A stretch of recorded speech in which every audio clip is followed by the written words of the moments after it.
ನೋಡಿ, 2010ರಲ್ಲಿ ಬಾಲಕಿ ಶವವನ್ನ ಹೂತಿಟ್ಟಾಗಿ ಹೇಳಿದ ದೂರುದಾರ 2010ರಲ್ಲೇ ಬಾಲಕಿಯ ಶವವನ್ನ ಹೂತಿಟ್ಟಿದ್ದೀನಿ ಅಂತ ದೂರುದಾರ ಹೇಳಿದ್ದು. ಕಲ್ಲೇರಿ ಸಮೀಪ ಅರಣ್ಯದಲ್ಲಿ ಶವ ಹೂತಿಟ್ಟ ಬಗ್ಗೆ ದೂರಿನಲ್ಲಿ ಉಲ್ಲೇಖ ಆಗಿದೆ.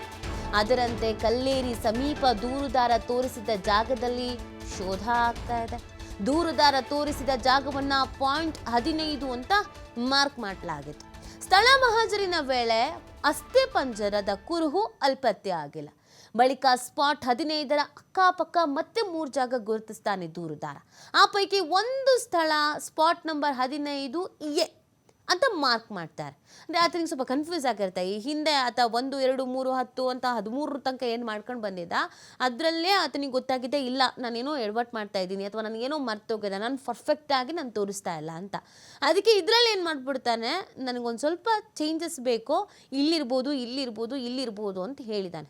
ಅದಕ್ಕೆ SIT ಅಧಿಕಾರಿಗಳು 15A, 15B, 15C ಈ ಥರ ಚೇಂಜಸ್ ಮಾಡ್ಕೊಂಡಿದ್ದಾರೆ ಒಂದು ಪ್ರಕರಣಕ್ಕೆ ಸಂಬಂಧಪಟ್ಟಂತೆ. ಇದು ಬೇರೆ ಬೇರೆ ಅಲ್ಲ, ಒಂದೇ ಪ್ರಕರಣದಲ್ಲಿ 3 ಸ್ಪಾಟ್. ಸೊ ಉಳಿದ 2 ಜಾಗಕ್ಕೆ ನಂಬರನ್ನು ನೀಡಿರಲಿಲ್ಲ SIT ಅಧಿಕಾರಿಗಳು. ದೂರುದಾರ ತೋರಿಸಿದಂಥ ಎಲ್ಲ ಜಾಗದಲ್ಲೂ ಅಗೆದು ಹುಡುಕಾಟ ಮಾಡಿಬಿಟ್ಟಿದ್ದಾರೆ. ಆದರೆ 4 ಸ್ಥಳದಲ್ಲೂ ಅಸ್ಥಿಪಂಜರದ ಕುರುಹು ಮಾತ್ರ ಸಿಕ್ಕಿಲ್ಲ. ಹಾಗಿದ್ರೆ ಈ ಪ್ರಕರಣ ಇಲ್ಲಿಗೆ ಸಮಾಪ್ತಿನ ಅಂತ್ಯ ಆಗಿ ಹೋಗ್ಬಿಡತ್ತಾ, ನಿಲ್ಲಿಸ್ಬಿಡ್ತಾರಾ, ಅಥವಾ ತನಿಖೆ ಬೇರೆ ಆ್ಯಂಗಲಲ್ಲಿ ನಡೆಯುತ್ತಾ? ಈ ದೂರುದಾರ ಯಾರು, ಆತನ ಹಿನ್ನೆಲೆ ಏನು, ಆತ ಯಾಕೆ ಇದನ್ನೆಲ್ಲ ಹೇಳ್ದ, ಎಲ್ಲಿಂದ ಬಂದ, ಎಲ್ಲಿದ್ದ, ಆತನಿಗೆ ಮರುವಿದೆಯೋ ಏನು ಎತ್ತ ಅಂತ ಈ ಬಗ್ಗೆ ಮತ್ತಷ್ಟು ಮಾಹಿತಿಯನ್ನು ನೀಡ್ತಾರೆ ನಮ್ಮ ಪ್ರತಿನಿಧಿ ಪ್ರಕಾಶ್. ಕಲ್ಲೇರಿ ರಹಸ್ಯ ಬಯಲಾಗತ್ತೆ ಅಂತ ಭಾವಿಸಲಾಗಿತ್ತು. ಬಟ್ ಈಗ ನೋಡಿದ್ರೆ ಅಲ್ಲಿ ಏನೂ ಇಲ್ಲ ಅನ್ನುವಂಥದ್ದು.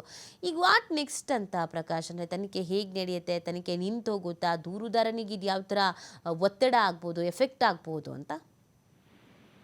ಖಂಡಿತವಾಗ್ಲೂ ನೀತಿ, ಇದು ದೂರುದಾರನಿಗೆ ಒಂದಿಷ್ಟು ಒತ್ತಡ ತರುವಂತಹ ಕೆಲಸ ಏನಾದ್ರೂ ಆಗುತ್ತಾ ಅನ್ನುವ ಪ್ರಶ್ನೆಗಳು ಕಾಡ್ತಾ ಇರುವಂತದ್ದು. ಅನಾಮಿಕ ಒಂದು ಜಾಗವನ್ನು ಕೂಡ ಗುರ್ತು ಮಾಡಲಾಗಿತ್ತು. ಕಲ್ಲೇರಿಯ ಸಮೀಪದ ಆಸುಪಾಸಿನಲ್ಲಿ ನಾನು ಒಂದು ಶಾಲಾ ಬಾಲಕಿಯ ಶವವನ್ನ ಹೂತಿಟ್ಟಿದ್ದೇನೆ ಅನ್ನುವ ಅಂದ್ರೆ ಆ ಮಾಹಿತಿಯನ್ನು ಕೂಡ SIT ಅಧಿಕಾರಿಗಳಿಗೆ ಹೇಳಿದ್ರು. ಅದರಂತೆ ನಿನ್ನೆ ಮಧ್ಯಾಹ್ನ ಸುಮಾರು 1 ಗಂಟೆಯಲ್ಲಿ 1:20ರಲ್ಲಿ ಕಲ್ಲೇರಿಯ ಸಮೀಪದ ಗೋಳಿಯಾರು ಗ್ರಾಮದ ಗೋಂಕ್ರಾತಾರ್ ಅರಣ್ಯ ಪ್ರದೇಶದಲ್ಲಿ ಶೋಧ ಕಾರ್ಯಾಚರಣೆಯನ್ನು ಕೂಡ ಆರಂಭ ಮಾಡ್ತಾರೆ ಯಾರು SIT ಅಧಿಕಾರಿಗಳು. ಜೊತೆಗೆ ಸ್ಪಾಟ್ ನಂಬರ್ 15 ಅಂತ ಆ ಜಾಗವನ್ನು ಕೂಡ ಫಿಕ್ಸ್ ಮಾಡ್ತಾರೆ.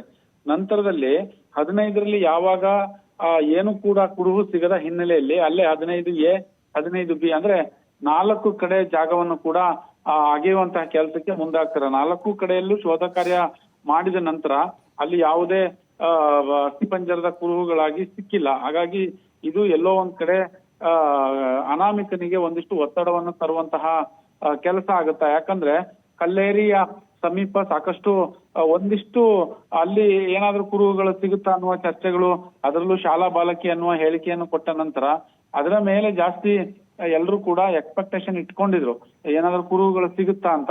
ಈಗ ಕುರುಹುಗಳು ಸಿಕ್ಕಿಲ್ಲ. ಹಾಗಾದ್ರೆ ಮುಂದಿನ ನೆಕ್ಸ್ಟ್ ಸ್ಟೆಪ್ ಏನ್ SIT ಅವ್ರದ್ದು ಅನ್ನೋದು ಪ್ರಶ್ನೆಯಾಗಿ ಉಳಿದಿರುವಂತದ್ದು. ನಿನ್ನೆ ಒಂದಿಷ್ಟು ಆತನಿಗೆ ಮಾಸ್ಕ್ ಅನ್ನು ಕೂಡ ಚೇಂಜ್ ಮಾಡಿ, ಜೊತೆಗೆ ಪೊಲೀಸರ ಬಿಗಿ ಭದ್ರತೆಯನ್ನು ಕೂಡ ಹೆಚ್ಚು ಮಾಡಿದ್ರು.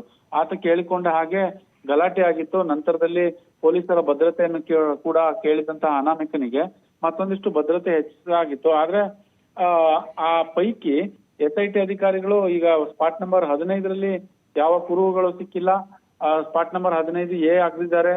ಜೊತೆಗೆ ಇನ್ನೊಂದು ಜಾಗ ತೋರಿಸಿದ್ದಾರೆ, ಅದನ್ನು ಕೂಡ ಅಗೆಯುವಂತಹ ಕೆಲಸ ಮಾಡಿರುವಂತದ್ದು. ಒಟ್ಟು ಸತತ 4 ಗಂಟೆ ಕಾರ್ಯಾಚರಣೆ ಮಾಡಿದ್ರು ಕೂಡ ಯಾವ ಕುರುಹುಗಳು ಕೂಡ ಸಿಕ್ಕಿಲ್ಲ.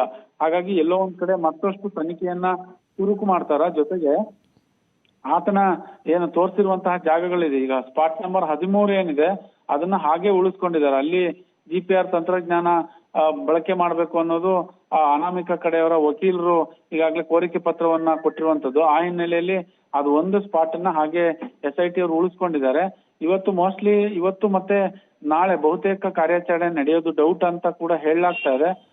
ಏನ್ ಮಾಡ್ತಾರೆ ಅನ್ನೋದನ್ನ ಕಾದ್ ನೋಡ್ಬೇಕಾಗುತ್ತೆ. ಸಾಕಷ್ಟು ಒತ್ತಡಗಳು ಈಗಾಗಲೇ SIT ಅಧಿಕಾರಿಗಳಿಗೂ ಕೂಡ ಇರುವಂತದ್ದು. ಜೊತೆಗೆ ದೂರು ಕೊಟ್ಟ ಅನಾಮಿಕ ಏನಿದಾನೆ ಆತನಿಗೂ ಕೂಡ ಸಾಕಷ್ಟು ಒತ್ತಡಗಳು. ಆತ ತೋರಿಸಿರೋ ಕಡೆ ಅಂತಲೇ ಸ್ಪಾಟ್ ನಂಬರ್ 6 ಮತ್ತೆ ಏನು 11 ಸ್ಪಾಟ್ ನಂಬರ್ 11 ಏನಿತ್ತು 11ರ ಪಕ್ಕದಲ್ಲಿ ಬೇರೆ ಅಸ್ಥಿಪಂಜರಗಳು ಕೂಡ ಈಗಾಗಲೇ ಸಿಕ್ಕಿರುವಂತದ್ದು. ಒಟ್ಟಾರೆ ಆತ ತೋರಿಸಿರುವಂತದ್ದು 15 ಪಾಯಿಂಟ್ ರಲ್ಲಿ ಕೇವಲ 2 ಕಡೆ ಮಾತ್ರ ಅಸ್ಥಿಪಂಜರಗಳು ಸಿಕ್ಕಿರುವಂತದ್ದು. ಇದನ್ನು ಈಗಾಗಲೇ ವಿಧಿವಿಜ್ಞಾನ ಪ್ರಯೋಗಾಲಯ ಪರೀಕ್ಷೆಗೆ ಕೂಡ ಕಳಿಸಿದ್ದಾರೆ. ಅದರ ರಿಪೋರ್ಟ್ ಯಾವೆಲ್ಲ ರೀತಿಯಾಗಿ ಬರುತ್ತೆ ಕಾಯ್ದು ನೋಡ್ಬೇಕು. ಒಟ್ಟಾರೆ ದಿನದಿಂದ ದಿನಕ್ಕೆ ಬೆಳವಣಿಗೆ ಹೆಚ್ಚಾಗ್ತಾ ಇದೆ. ಅಷ್ಟೇ ಒತ್ತಡ ಅನಾಮಿಕನ ಮೇಲೆ ಒತ್ತಡ ಜಾಸ್ತಿ ಆಗ್ತಾ ಇದೆ. ಈ ಕಡೆ SIT ಅಧಿಕಾರಿಗಳಿಗೂ ಒಂದಿಷ್ಟು ಕೆಲಸ ಜಾಸ್ತಿ ಆಗ್ತಾ ಇರುವಂತದ್ದು ನೀತಿ. ಓಕೆ, ಥ್ಯಾಂಕ್ ಯು ಪ್ರಕಾಶ್ ತಮ್ಮ ಡೀಟೇಲ್ಸ್ಗಾಗಿ.